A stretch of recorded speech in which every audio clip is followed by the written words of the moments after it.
Hi guys! After man na mag-church visit, diretso na po tayo mag-lunch sa Baguio. So ayun guys, andito tayo ngayon sa Good Taste Restaurant here in Baguio. Hi guys! Ayan, kasama ang buong tropa guys. Sa malikot. Yun o, sa malikot. Ayan, kilala niyo na po yung malikot. Hi guys! Third day namin ngayon dito sa Japan. Nakain na muna kami sa We decided to eat here guys kasi ang spacious, ang dami ng servings, and very affordable. And masarap dito guys, uuwi ka ng busog talaga. Very recommendable for a big family and barkada.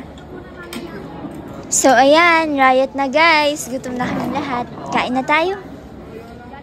See you again later. Mwah!